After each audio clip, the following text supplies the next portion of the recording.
Hey guys, Pastor Ben here with another review and reflection. Today I want to share some thoughts on a kind of devotional book that I've been reading and my wife has been reading through over the last weeks and months.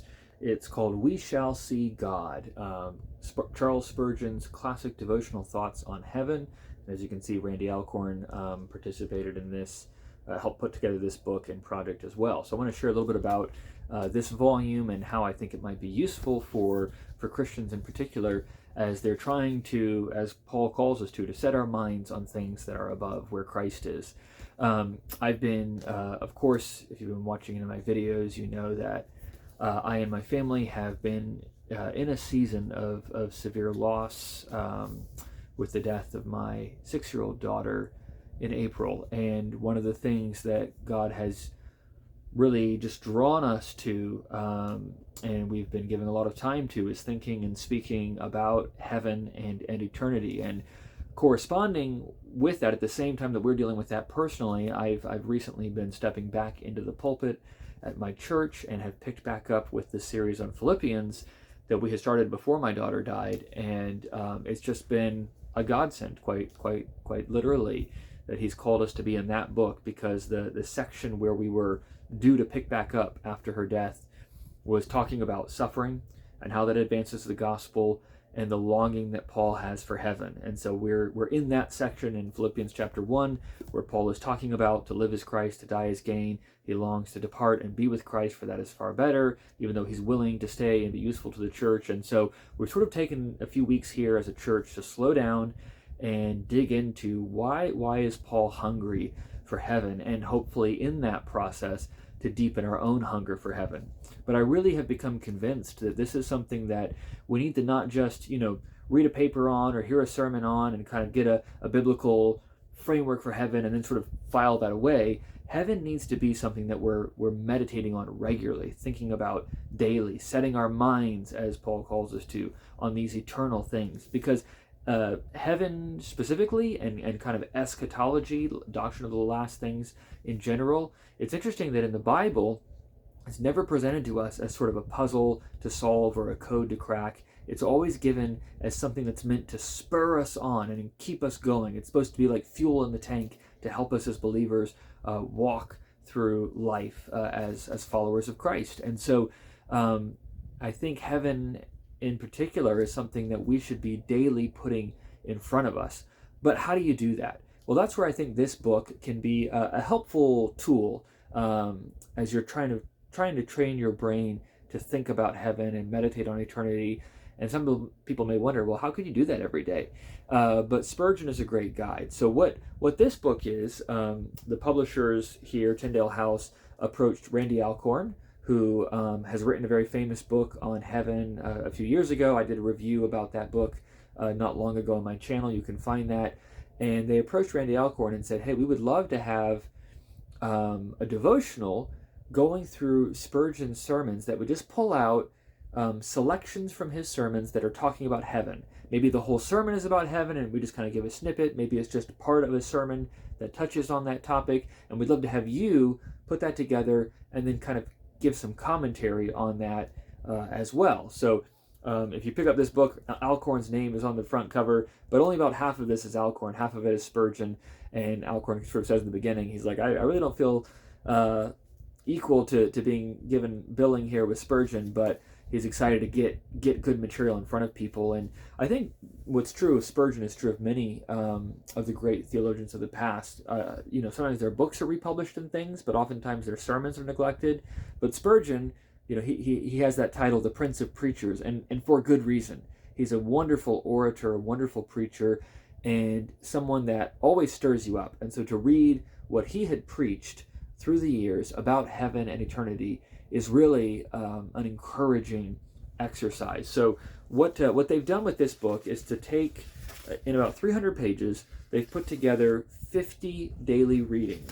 So there's a nice little introduction, which kind of gives some biography about Spurgeon, talks about why do a book about Spurgeon's preaching on heaven, so on and so forth. And then the format is like this. So each day you'll have where this sermon is excerpted from, sort of bibliographic information, a brief little word of introduction, and whatever text it was on.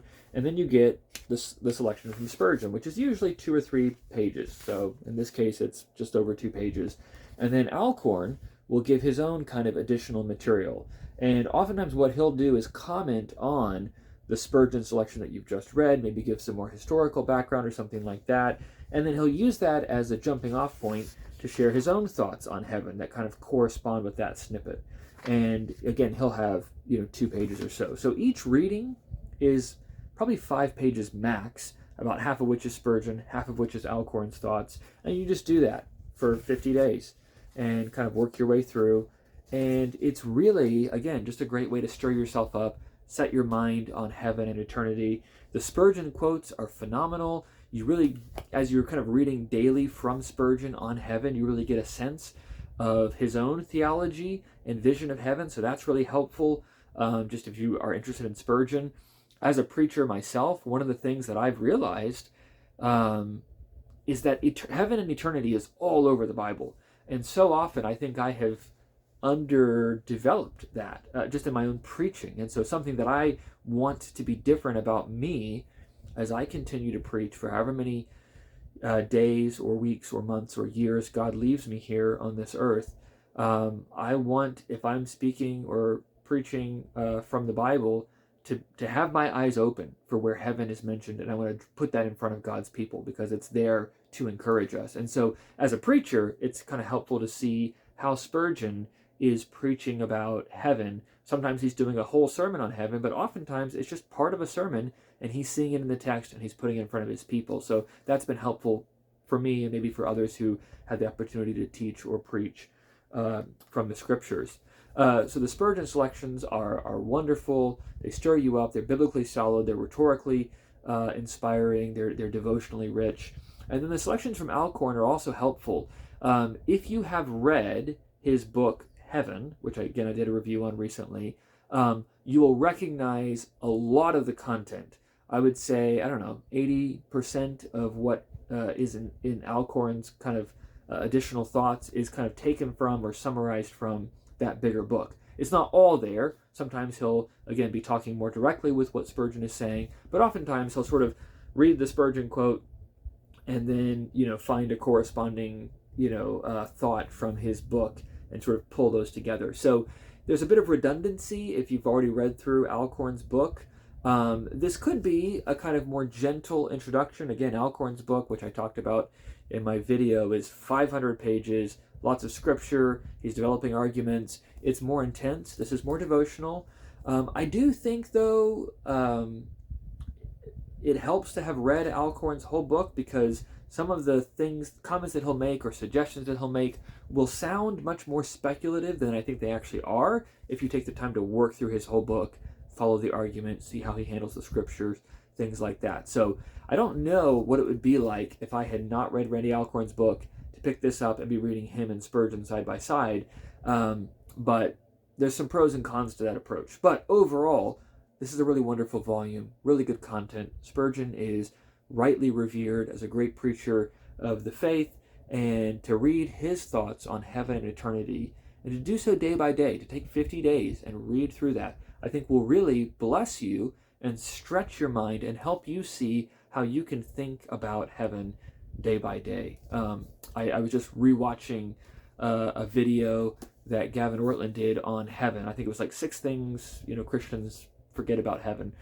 And he was talking about how, this is something that's really encouraged him through the years, meditating on heaven and eternity. And so he said something that he's done in different seasons of his life is to just kind of give himself the exercise when he's doing his morning worship, his morning devotions, just to say, okay, I'm gonna meditate on heaven. I'm gonna think about heaven until it makes me happy. And that could be a few seconds, it could be minutes, whatever it is. But there's so much there that should just inflame our hearts with desire, that should draw us forward, that should keep us going. But so often we just set that to the wayside. So I kind of think of it like, if you're a soldier in World War I or something, and you've got or maybe World War II is a better example, and you've got a photograph of your fiance, in your pocket. Like when you're really struggling in the trenches, you need to be pulling that photograph out. You need to be thinking about what's waiting for you when you get home and the joy that's before you. And that's the picture that we have in Hebrews, right? Christ, for the joy that was set before him, endured the cross, despised the shame, and we are called to do the same, to run that race before the great cloud of witnesses, despising the shame, seeking after the joy that's set before us.